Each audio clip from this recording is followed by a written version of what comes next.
आज की वीडियो हमारे उन दोस्तों के लिए है जो दोस्त यूपी टेट के जूनियर में साइंस लिए हुए हैं। भाई साहब साइंस ऐसा सब्जेक्ट होता है ना कि हालत खराब कर देता है, इतना ब्रॉड इतना हार्ड। तो फाइनली यहाँ पर हमारा टारगेट टॉप करना नहीं है, हमारा टारगेट है बस थोड़ा बढ़िया नंबर से लोग पास हो जाए। यानी कि अगर पूरे एग्जाम की बात कर ले तो मैं जितने भी वीडियोस लाया हूँ सीडीपी की वन शॉट मात्र 1 घंटे में गारंटी ले लिया हूँ कि 23 क्वेश्चन फंसा के रहूंगा। वैसे ईवीएस का लाया हूँ 1 घंटे में 24 क्वेश्चन की गारंटी लिया हूँ भाई, और वीडियो के बाद यानी एग्जाम के बाद सबसे मिलूंगा। और सीडीपी की मैंने एक अपडेट वीडियो भी ला दी है जिसमें मैं गारंटी के साथ 29 तक लेके चला गया हूँ, क्योंकि इतना एनालिसिस करके मात्र 1-2 घंटे की वीडियो में तकरीबन पिछले 3 से 4 दिन की कड़ी मेहनत के बाद हम लोगों ने उस वीडियो को तैयार किया है, और इतनी गारंटेड इसलिए मैं बता रहा हूँ भाई। ठीक है, तो फाइनली आज की जो वीडियो है वो है आपका वो आपका क्या है, साइंस की बात करेंगे हम लोग। ठीक है, और याद रखिए भाई साहब साइंस जूनियर का इतना खतरनाक है कि भाई साहब मतलब गेस हो ही नहीं पा रहा है, और फिर भी मैं इस वीडियो से आपका मैं 18 से 19 नंबर की गारंटी ले रहा हूँ, और दावे के साथ ले रहा हूँ भाई साहब। ठीक है, क्योंकि मुझे पता है कि आप अपना समय यहाँ पर दे रहे हैं तो ऐसे थोड़ी जाया जाएगा भाई, तो उसकी कुछ वैल्यू आपको मिलनी चाहिए। तो अब शुरू करेंगे फाइनली, और अगर पीडीएफ की बात होगी तो मैं वीडियो के बीच में कहीं ना कहीं बता ही दूंगा कि पीडीएफ मिलेगी कहाँ पे। चलिए, हेलोजन लैंप का तंतु टंगस्टन एवं मोलिब्डेनम से निर्मित होता है।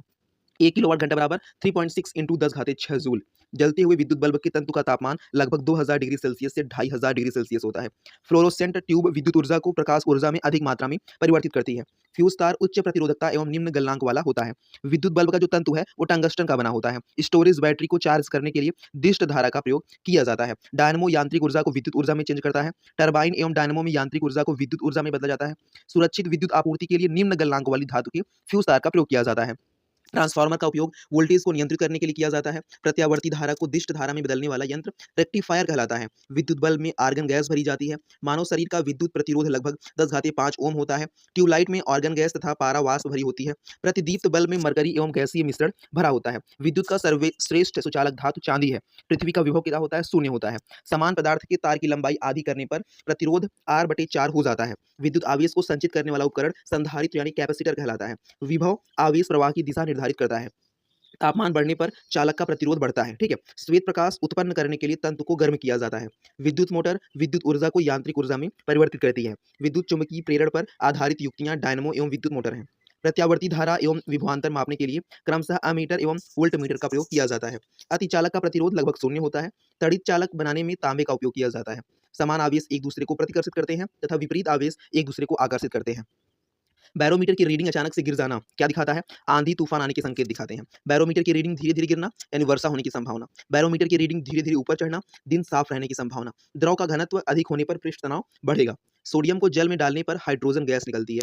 पानी में नमक मिलाने पर क्वथनांक बढ़ेगा और हिमांक घटेगा। अभिकेंद्रीय बल सड़क और वाहन के पहियों के बीच घर्षण बल के कारण प्राप्त होता है। पृथ्वी की कक्षा में उपग्रह की परिक्रमा को बनाए रखने वाला बल गुरुत्वाकर्षण बल यानी अभिकेंद्रीय बल के रूप में ये होता है। ठीक है, दूध से मक्खन निकालना अपकेंद्रीय बल का उदाहरण है। वॉशिंग मशीन में कपड़ों को सुखाने के लिए अपकेंद्रीय बल का उपयोग होता है। चक्रीय झूला अपकेंद्रीय बल का उदाहरण है। अल्टीमीटर का उपयोग उड़ते वायुयान की ऊंचाई मापने के लिए किया जाता है।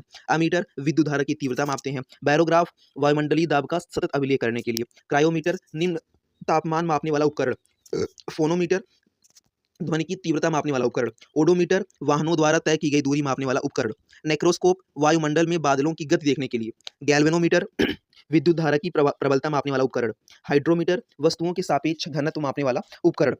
रेडियो माइक्रोमीटर उष्मीय विकिरण मापने वाला उपकरण। सिस्मोग्राफ भूकंप की तीव्रता तथा तरंगों को रिकॉर्ड करने वाला उपकरण। स्फेरोमीटर वस्तु की वक्रता त्रिज्या मापने वाला उपकरण।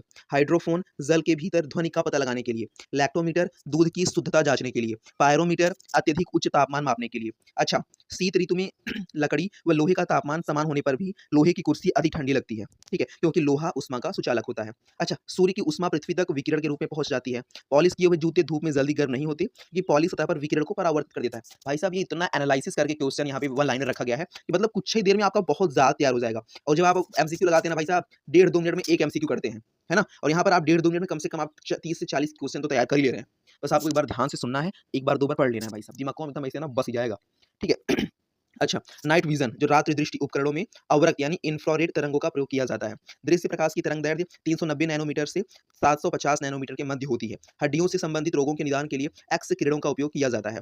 क्रिस्टलों की संरचना का अध्ययन एक्स किरणों पर किया जाता है। दीर्घ रेडियो तरंगे वायुमंडल के आयन मंडल से परावर्तित होती हैं। कोबाल्ट 60 से गामा किरणों का उत्सर्जन होता है। समुद्र में डूबी हुई वस्तुओं का पता लगाने के लिए सोनार का प्रयोग किया जाता है। माइक्रोवेव ओवन में सूक्ष्म तरंगों का प्रयोग किया जाता है। अवरक्त विकिरण की खोज विलियम हर्सल ने की थी। रेडियो तरंगों के विकास एवं वायरलेस संचार में गुलियल्मो मार्कोनी का महत्वपूर्ण योगदान था। पराबैंगनी किरणों की खोज जोहान रिटर ने की थी। स्थिर जल में पत्थर फेंकने पर उत्पन्न तरंगे अनुप्रस्थ तरंगे होती हैं। अच्छा, अल्ट्रासोनिक तरंगे अनुदैर्ध्य तरंगे होती हैं। ठीक है। अच्छा, मस्तिष्क के विद्युत विभव को मापने के लिए इलेक्ट्रोएन्सेफलोग्राफ ईईजी का उपयोग किया जाता है। अच्छा, सोनोग्राफी में पराश्रव्य यानी अल्ट्रासोनिक ध्वनि का उपयोग होता है। चमगादड़ पराश्रव्य तरंगे ही उत्पन्न करता है, अल्ट्रासोनिक ध्वनि ही तरंगे उत्पन्न करता है। टीवी रिमोट में अवरक्त यानी इंफ्रारेड तरंगों का उपयोग किया जाता है। वायु में ध्वनि का वेग 343 मीटर प्रति सेकंड होता है और उस समय वायु तकरीबन नॉर्मल टेम्परेचर 20 डिग्री सेल्सियस पर होना चाहिए। ध्वनि की चाल ठोस में सबसे ज़्यादा, द्रव में उससे कम, गैस में सबसे कम होती है।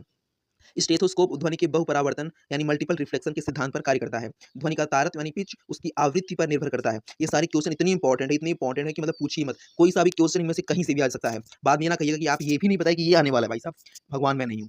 ठीक है। पराश्रव्य तरंगों की आवृत्ति 20,000 हर्ट्ज से अधिक होती है। पराश्रव्य ध्वनि की कुत्ते, डाल्फिन तथा चमगादड़ ही सुन सकते हैं। माइक्रोफोन ध्वनि ऊर्जा को विद्युत ऊर्जा में बदलता है। महिलाओं की आवाज़ पुरुषों की अपेक्षा अधिक तीक्ष्ण होती है, क्योंकि महिलाओं की आवाज़ का जो पिच होता है, जो तारत होता है, वो अधिक होता है। तापमान घटने पर ध्वनि का वेग भी घटता है। अच्छा, ध्वनि निर्वात में नहीं चल सकती क्योंकि इसके संचरण के लिए माध्यम की आवश्यकता होती है। विटामिन ए का प्रमुख स्रोत क्या है? गाजर है। मूंगफली में प्रोटीन एवं वसा दोनों प्रचुर मात्रा में पाए जाते हैं। शरीर के ऊतकों का निर्माण एवं मरम्मत प्रोटीन द्वारा होता है। विटामिन डी को सनशाइन विटामिन भी कहा जाता है। लार में उपस्थित टायलिन स्टार्च का पाचन प्रारंभ करता है। सैलिवरी एमाइलेज, ठीक है, एमाइलेज, ठीक है। मानव शरीर में पाचन की अधिकांश जो क्रियाएं हैं वो छोटी आंत में होती हैं। दूध के दही में बदलने की प्रक्रिया लैक्टोबैसिलस जीवाणु द्वारा होती है। हरी पत्तेदार सब्जियों में लौह प्रचुर मात्रा में पाया जाता है। विटामिन ए का संग्रहण यकृत में होता है। प्रोटीन की सर्वाधिक मात्रा सोयाबीन में पाई जाती है। बीटा कैरोटीन गाजर एवं अन्य पीले नारंगी फलों में पाया जाता है। गेहूं में ग्लूटेन प्रोटीन पाया जाता है। गाय का दूध बीटा कैरोटीन की उपस्थिति के कारण हल्का पीला दिखाई देता है। विटामिन डी तथा विटामिन बी3 नायसिन का निर्माण शरीर में हो सकता है। हेपेटाइटिस रोग में यकृत प्रभावित होता है। विटामिन बी12 का रासायनिक नाम साइनोकोबालामिन है। विटामिन बी2 राइबोफ्लेविन की कमी से एरिबोफ्लेविनोसिस रोग होता है। अच्छा, विटामिन डी की कमी से रिकेट्स रोग होता है। रक्त का थक्का बनने में विटामिन के आवश्यक होता है। विटामिन ए को संक्रमण रोधी विटामिन कहा जाता है। अनाज के छिलकों में थायमिन यानी विटामिन बी1 पाया जाता है। विटामिन डी की कमी से शरीर में कैल्शियम का अवशोषण कम हो जाता है। मैग्नीशियम किडनी में पथरी बनने की संभावना को कम करने में सहायक है। आयोडीन की कमी से घेंघा रोग होता है और मानसिक मंदता एवं बौनापन हो सकता है। कैल्शियम का प्रमुख कार्य हड्डियों एवं दांतों का निर्माण तथा रुधिर स्कंदन है। मैग्नीशियम क्लोरोफिल का केंद्रीय घटक होता है। अच्छा, ये बताइए कि जाइलम द्वारा पादपों में जल ऊपर चढ़ता है। बिल्कुल। एक बीज पर्याप्त प्रकाश के अभाव में भी अंकुरित होता है। एब्सिसिक अम्ल एबीए ये वृद्धि रोधी हार्मोन है। प्रकाश संश्लेषण पादपों में क्लोरोप्लास्ट में होता है। मिट्टी को अतिरिक्त नाइट्रोजन मटर के द्वारा प्राप्त होती है। आंवला को भारतीय चिकित्सा में अमृत फल कहा जाता है। अफीम अफीम पोस्ता के फूल से प्राप्त किया जाता है। रेशम के कीट शहतूत के पत्तों पर पाए जाते हैं। प्रकाश संश्लेषण की प्रक्रिया केवल दृश्य प्रकाश में होती है। टेरिडोफाइट्स में जीवन चक्र के दो स्वतंत्र पीढ़ियों का एकांतरण होता है। बरगद की शाखाओं में निकलने वाली जड़ों को स्तंभ मूल कहा जाता है। एकेसिया कीकर पौधा उत्तर प्रदेश के मैदानी क्षेत्रों में पाया जाता है। मानव भ्रूण एवं हृदय, ये जो जो बच्चा पेट में होता है, जो मानव का भ्रूण है और उसका हृदय, ये चौथे पांचवें सप्ताह में विकसित होता है। मनुष्य की खोपड़ी में 29 हस्तियां पाई जाती हैं, हड्डियां। वयस्क मानव में 206 हड्डियां होती हैं। कशेरुकी की रज्जु में 31 जोड़ी तंत्रिकाएं यानी स्पाइनल नर्व्स पाई जाती हैं। अस्थि एवं दांतों का जो निर्माण है वो कैल्शियम और फास्फोरस से होता है। कांडरा पेशी को अस्थि से जोड़ती है, इसे हम टेंडोन कहते हैं। स्नायु जिसे हम लिगामेंट कहते हैं, वो अस्थि से अस्थिस को जोड़ती है। लसिका ये लाल रुधिर कण में नहीं पाया जाता। ठीक है। अच्छा, अस्थियों में कैल्शियम तथा मैग्नीशियम के नमक अकार्बनिक पदार्थ के रूप में पाए जाते हैं। अस्थियों का निर्माण संयोजी ऊतकों से होता है। मानव शरीर के हाथ में सबसे अधिक हड्डियां होती हैं। ठीक है, सबसे अधिक हड्डियां। मानव खोपड़ी अचल संधियों द्वारा जुड़ी है, इमोवेबल जॉइंट्स जो कि मूव नहीं हो सकती हैं। अच्छा, श्वसन में बाहर निकलने वाली वायु में CO2 की मात्रा लगभग 4% होती है। शीत निद्रा के दौरान मेढक केवल त्वचा से श्वसन करता है। यातायात पुलिस शराब के नशे वाले व्यक्ति की जांच के लिए पोटेशियम इकोमेंट व सल्फ्यूरिक अम्ल का प्रयोग करती है। मानव शरीर में ऑक्सीजन का अवशोषण लाल रक्त कणिकाएं श्वसन के दौरान करती हैं। फेफड़ों की गैसों का आदान प्रदान रुधिर के द्वारा ही होता है। ऑक्सीजन के साथ होने वाली श्वसन क्रिया ऑक्सीश्वसन ये माइटोकॉन्ड्रिया में होती है। ग्लाइकोलाइसिस ऑक्सी तथा अनाक्सी दोनों प्रकार के श्वसन का सामान्य चरण है। कार्बोहाइड्रेट वसा एवं प्रोटीन का उपापचय अंततः कार्बन डाइऑक्साइड एवं जल में होता है। अवायवीय यानी अनाक्सी श्वसन में ग्लाइकोलाइसिस प्रक्रिया होती है। मानव शरीर सामान्यतः प्रति मिनट लगभग 12 से 20 बार श्वसन करता है। ठीक है, 1 मिनट में कंप्लीट श्वसन की बात हो रही है। ग्लाइकोलाइसिस के एंजाइम कोशिका द्रव्य में पाए जाते हैं। मानव शरीर का श्वसन केंद्र मेडुला ऑब्लोगाटा में स्थित होता है। फेफड़ों के ऊपर का जो आवरण है उसे हम प्लूरा कहते हैं। सबसे अधिक कार्बन डाइऑक्साइड कार्बोहाइड्रेट के उपापचय से बनती है। किण्वन की खोज लुई पास्चर ने की थी। फेफड़ों से अशुद्ध रक्त फुफ्फुसिया धमनी द्वारा हृदय में आता है। फेफड़ों से शुद्ध रक्त फुफ्फुसिया शिरा द्वारा हृदय में आता है। और श्वसन गुणांक गैवान ये श्वसन मापी द्वारा मापा जाता है। श्वसन क्रिया में नाइट्रोजन की मात्रा में कोई परिवर्तन नहीं होता, ठीक है, जितना नाइट्रोजन रहता है उतना ही रहता है। लार स्टार्च के पाचन में सहायक होती है। श्वसन की प्रक्रिया में ऑक्सीजन की उपस्थिति आवश्यक होती है। अच्छा, वसा का पाचन अग्नाशय के रस द्वारा होता है। पित्त रस का निर्माण यकृत में होता है। अमाशय में गैस्ट्रिन हार्मोन स्रावित होता है। पित्त रस में कोलेस्ट्रॉल पाया जाता है। अमाशय में उपस्थित हाइड्रोक्लोरिक अम्ल जीवाणुओं को नष्ट करता है। कार्बोहाइड्रेट जैसे ग्लाइकोजन का भंडारण यकृत एवं मांसपेशियों में होता है। एक स्तनधारी की सबसे बड़ी ग्रंथि यकृत है। अच्छा, पीलिया रोग में यकृत प्रभावित होता है। वृक्क के द्वारा रक्त से यूरिया अलग किया जाता है, यानी किडनी ही तो होती है जो रक्त से यूरिया अलग करती है, ठीक है। देखिए, बहुत समझाने का समय नहीं है, नहीं तो मैं इतना जितना आपको पढ़ा रहा हूँ उतना पढ़ाने में आपको 2 दिन लगा देता भाई, समझा-समझा कर। यहाँ पर एग्ज़ाम को पास करना है, 90 प्लस लेके आना है बस। जठर ग्रंथियों अमाशय की आंतरिक भित्ति में पाई जाती है। पाचन क्रिया के समय आहार नाल में स्टार्च का अंतिम उत्पाद ग्लूकोज होता है। छोटी आंत में पाचन एवं अवशोषण की अधिकांश क्रियाएं पूर्ण होती हैं। यकृत पित्त रस का भंडारण पित्ताशय में होता है, ठीक है। चलिए यहाँ पर देखते हैं नींबू के खट्टे होने का क्या कारण है। नींबू में साइट्रिक अम्ल C6 और H8O7 की उपस्थिति होती है। मैं इसको थोड़ा बड़ा कर देता हूँ, उसके बाद भाग 2 को देखेंगे, ठीक है। आपको भाई खुद ही लग रहा होगा कि हाँ भाई साहब कितना खतरनाक नोट्स है ये। वह जलीय विलयन जो लाल लिटमस को नीला कर देता है उसे हम क्षारीय विलयन कहते हैं। Na2CO3 कठोर शारीरिक परिश्रम के पश्चात पसीना महकने का कारण मांसपेशियों में लैक्टिक अम्ल का संग्रह होता है।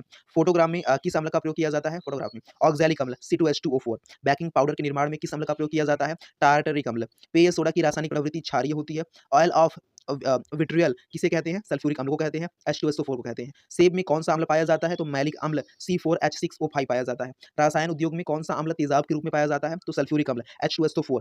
विरंजक चूर्ण ब्लीचिंग पाउडर का रासायनिक नाम कैल्शियम हाइपोक्लोराइड है, ठीक है। हाइपोक्लोराइड के जलीय विलयन को हम विलेय कहते हैं, कंप्लीटली सॉल्युबल कहते हैं। इसका रासायनिक सूत्र Ca ब्रैकेट में OCl है। अच्छा, टूटी हुई हड्डियों को जोड़ने के लिए किस प्रकार के क्षार का प्रयोग किया जाता है तो कैल्शियम सल्फेट हाइड्रेट कहा जाता है। कृत्रिम वर्षा कराने के लिए किसका प्रयोग किया जाता है सिल्वर आयोडाइड AgI, ठीक है। कॉपर सल्फेट का जलीय घोल अम्लीय क्यों होता है जल अपघटन के कारण। जल की कठोरता किन पदार्थों से दूर की जाती है सोडियम कार्बोनेट व कैल्शियम हाइड्रोक्साइड। और चींटी के काटने पर जलन क्यों महसूस होती है चींटी द्वारा फॉर्मिक अम्ल यानी HCOOH का प्रभाव से।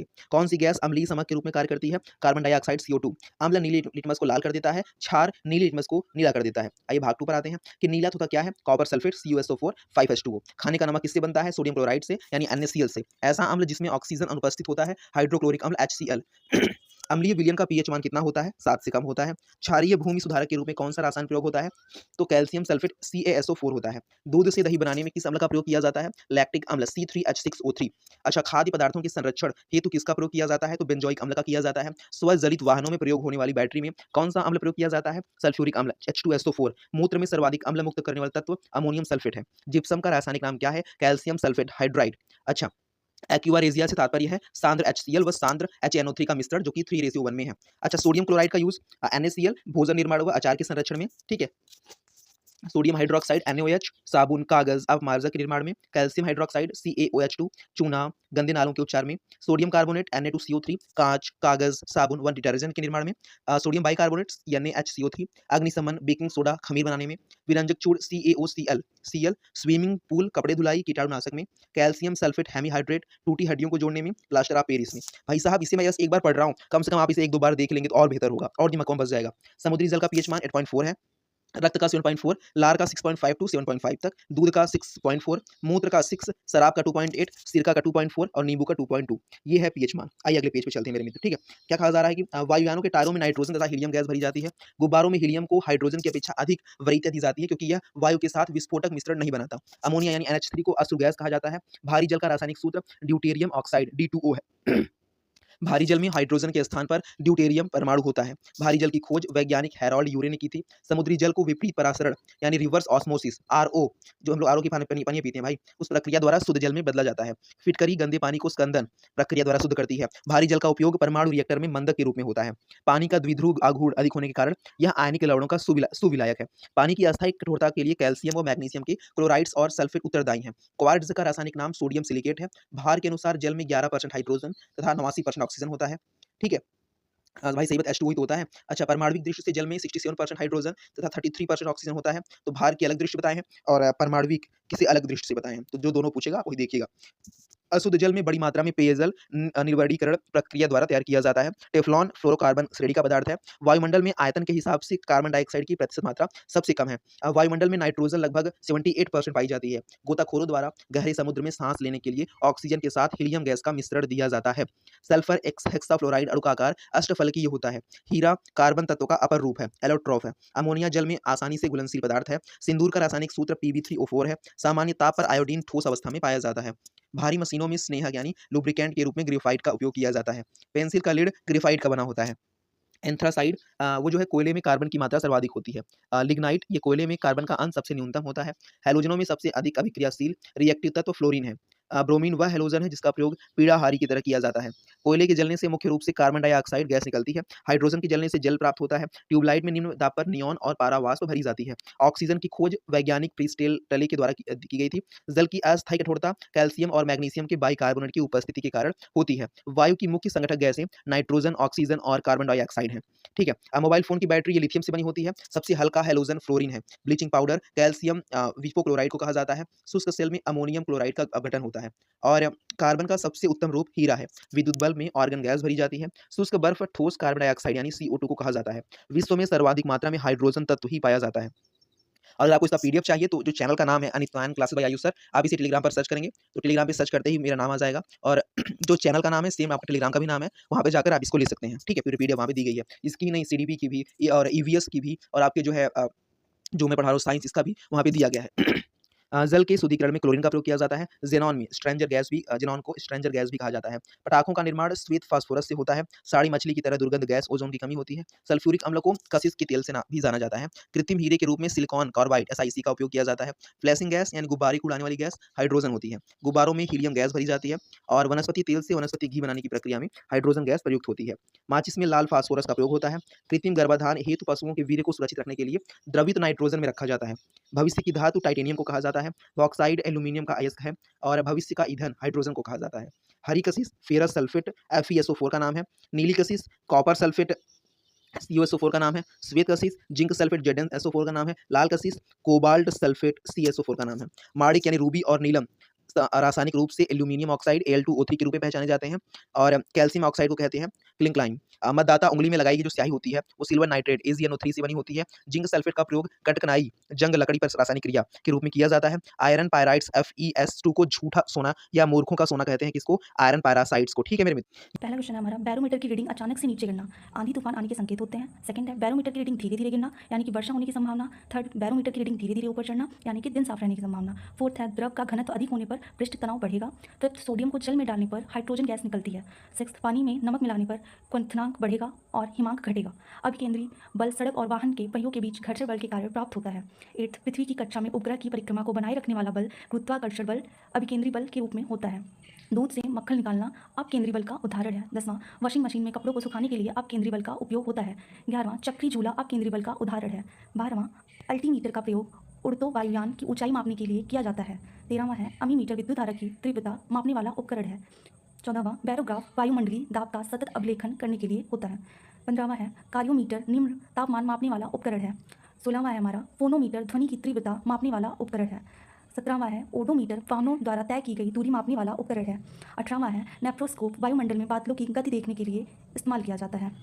19वां है, ग्लैमनोमीटर विद्युत धारा की प्रबलता तीव्रता मापने वाला उपकरण होता है। 20वां है, हाइड्रोमीटर वस्तुओं के सापेक्ष घनत्व को मापने वाला उपकरण है। 21वां है हमारा, रेडियो माइक्रोमीटर ऊष्मीय विकिरण मापने वाला उपकरण होता है। 22वां है, सीस्मोग्राफ भूकंप की तीव्रता तथा तरंगों को रिकॉर्ड करने वाला उपकरण है। 23वां है, स्फेरोमीटर वस्तु की वक्रता त्रिज्या मापने वाला उपकरण। 24वां है, हाइड्रोफोन जल के भीतर ध्वनि का पता लगाने के लिए। 25वां है, लैक्टोमीटर दूध की शुद्धता जांचने के लिए। 26वां है, पायरोमीटर अत्यधिक उच्च तापमान मापने के लिए। 27, शीत ऋतु में लकड़ी पर लोहे तापमान समान होने पर भी लोहे की कुर्सी अधिक ठंडी लगती है क्योंकि लोहा उष्मा का सुचालक होता है। 28वां है, सूर्य की उष्मा पृथ्वी पर विकिरण के रूप में पहुंचती है।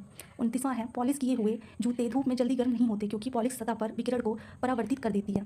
तो आइए इसी प्रकार आगे बढ़ते हैं हम अपने अगले क्वेश्चन की ओर, जो बहुत इंपॉर्टेंट है, हमारे एग्जाम में आने के पूरे चांसेस हैं, तो प्लीज़ इसे ध्यान से पढ़िएगा। आइए देखते हैं। पहला, रात्रि दृष्टि यानी नाइट विजन उपकरणों में अवरक्त इंफ्रेड तरंगों का प्रयोग किया जाता है। दृश्य की तरंग दैर्घ्य 390 नैनम से 750 एनम के मध्य होती है। तीसरा है हड्डियों से संबंधित रोगों के निदान के लिए एक्स माइनस किरणों या एक्सरे का उपयोग किया जाता है। चौथा है क्रिस्टलों की संरचना का अध्ययन एक्स माइनस किरणों द्वारा किया जाता है। पांचवा दीर्घ रेडियो के तरंगों वायुमंडल के आयन मंडल से परिवर्तित या परावर्तित होती है। छठवां है कोबाल्ट -60 से गामा किरणों का उत्सर्जन होता है। सातवां है समुद्र में डूबी हुई वस्तुओं का पता लगाने के लिए सोनार का प्रयोग किया जाता है। आठवां है माइक्रोवेव ओवन में सूक्ष्म तरंगों माइक्रोवेव्स का प्रयोग किया जाता है। नौवां है अवरक्त विकिरण की खोज विलियम हर्सल ने की थी। 10वां है रेडियो के तरंगों के विकास एवं वायरलेस संचार में गुलियल्मो मार्कोनी का महत्वपूर्ण योगदान था। पैराबैग्नी यानी कि अल्ट्रावायलेट किरणों की खोज जोहान ट्रिटर ने की थी। 12वां है स्थिर जल में पत्थर फेंकने पर उत्पन्न तरंगे अनुप्रस्थ तरंगे होती हैं। 13वां है अल्ट्रासोनिक पराश्रव्य तरंगे अनुदैर्ध्य तरंगे होती हैं। मस्तिष्क के विद्युत विभव में मापने के लिए इलेक्ट्रोएन्सेफेलोग्राफ या ईईजी का उपयोग किया जाता है। 15वां है सोनोग्राफी में पराश्रव्य अल्ट्रासोनिक ध्वनि का उपयोग किया जाता है। 16वां है चमगादड़ पराश्रव्य अल्ट्रासोनिक ध्वनि तरंगे उत्पन्न करते हैं।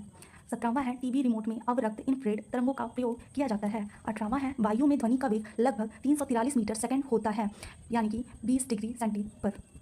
19वां है ध्वनि की चाल ठोस में सर्वाधिक, द्रव में कम तथा गैस में सबसे कम होती है। 20वां है स्टेथोस्कोप ध्वनि के बहुपरावर्तन मल्टीपल रिफ्लेक्शन के स्थान पर कार्य करता है। 21वां है ध्वनि का तारत्व पिच उसकी आवृत्ति पर निर्भर करता है। 22वां है पराश्रव्य तरंगों की आवृत्ति 20,000 हर्ट्ज 20 kHz से अधिक होती है। 23वां है पराश्रव्य ध्वनि को कुत्ते, डॉल्फिन तथा चमगादड़ सुन सकते हैं। 24वां है माइक्रोफोन ध्वनि ऊर्जा को विद्युत ऊर्जा में परिवर्तित करता है। 25वां है महिलाओं की आवाज़ पुरुषों की अपेक्षा अधिक तीक्ष्ण होती है क्योंकि महिलाओं की आवाज़ का तारत्व यानी कि पिच अधिक होता है। 26वां है तापमान घटने पर ध्वनि का वेग भी घटता है। 27वां है ध्वनि निर्वात वैक्यूम में नहीं चल सकता क्योंकि इसके संचरण के लिए माध्यम आवश्यक है। आइए आगे बढ़ते हैं। पोषण एवं विटामिन से महत्वपूर्ण वन लाइनर क्वेश्चन। तो पहला है हमारा विटामिन ए का प्रमुख स्रोत गाजर है। दूसरा मूंगफली में प्रोटीन एवं वसा दोनों प्रचुर मात्रा में पाए जाते हैं। तीसरा शरीर के ऊतकों का निर्माण एवं मरम्मत प्रोटीन द्वारा होती है। चौथा है विटामिन डी का सनशाइन विटामिन कहा जाता है। पांचवा लार में उपस्थित टॉलिन यानी सैलरी एमिलेस स्टार्च का पाचन प्रारंभ करता है। छठवां है मानव शरीर में पाचन की अधिकांश क्रियाएं छोटी आंत में होती हैं। सातवां है दूध के दही में बदलने की प्रक्रिया लैक्टोबैसिलस जीवाणु द्वारा होती है। आठवां है हरी पत्तेदार सब्जियों में लौह आयरन प्रचुर मात्रा में पाया जाता है। नौवां है विटामिन ए का संग्रहण यकृत लीवर में होता है। 10वां है प्रोटीन की सर्वाधिक मात्रा सोयाबीन में पाई जाती है। 11वां है बीटा कैरोटीन गाजर एवं अन्य पीले नारंगी फलों में पाया जाता है। 12वां है गेहूं में ग्लूटेन प्रोटीन पाया जाता है। 13वां है गाय का दूध बीटा कैरोटीन की उपस्थिति के कारण हल्का पीला दिखाई देता है। 14वां है विटामिन डी तथा विटामिन B3 नाइसिन का निर्माण शरीर में हो सकता है। 15वां है हमारा हेपेटाइटिस रोग में यकृत यानी कि लीवर प्रभावित होता है। 16वां है विटामिन B12 का रासायनिक नाम साइनोकोब्लामिन है। 17वां है विटामिन B2 राइबोफ्लोविन की कमी से एरिबोफ्लोविन सिस रोग होता है। 18वां है विटामिन डी की कमी से रिक्टेस रोग होता है। 19वां है रक्त का थक्का बनाने में विटामिन के आवश्यक होता है। 20वां है विटामिन ए का संक्रमण रोधी एंटी इन्फेक्टिव विटामिन कहा जाता है।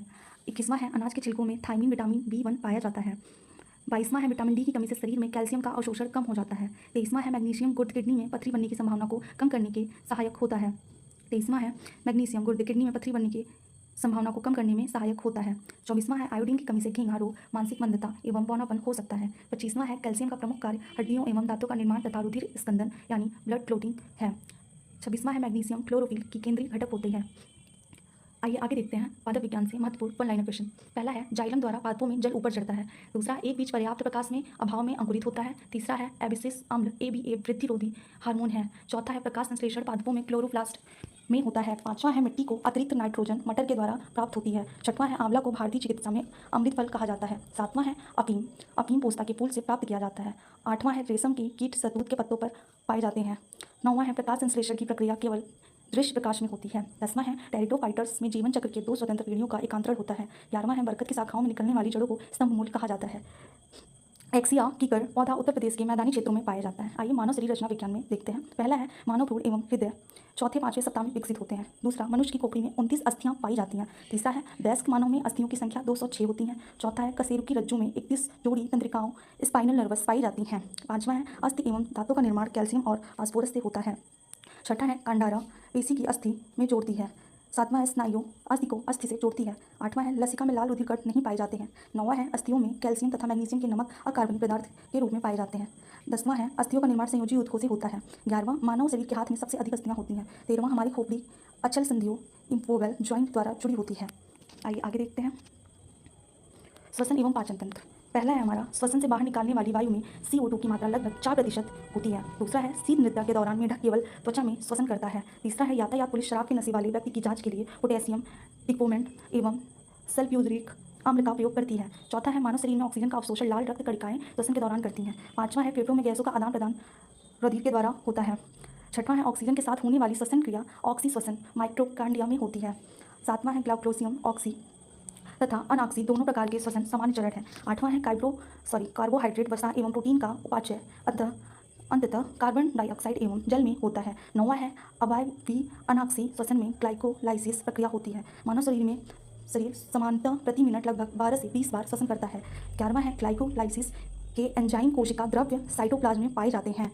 12वां है मानव शरीर का श्वसन केंद्र मेडुला ऑब्लोंगाटा में स्थित होता है। 13 फेफड़ों के ऊपर का आवरण फ्लूरा कहलाता है। 14वां है सबसे अधिक कार्बन डाइऑक्साइड कार्बोहाइड्रेट के उपापचय से बनती है। 15वां है किण्वन की खोज लुई पॉस्टर ने की थी। 16वां है फेफड़ों से अशुद्ध रक्त फुफ्फुसियों धमनी द्वारा हृदय में आता है। 17वां है फेफड़ों से शुद्ध रक्त फुफ्फुसी शिरा द्वारा हृदय में आता है। 18 है श्वसन गुणांक गैवान श्वसन मापी द्वारा मापा जाता है। 19वां है श्वसन क्रिया के नाइट्रोजन की मात्रा में कई परिवर्तन नहीं होता है।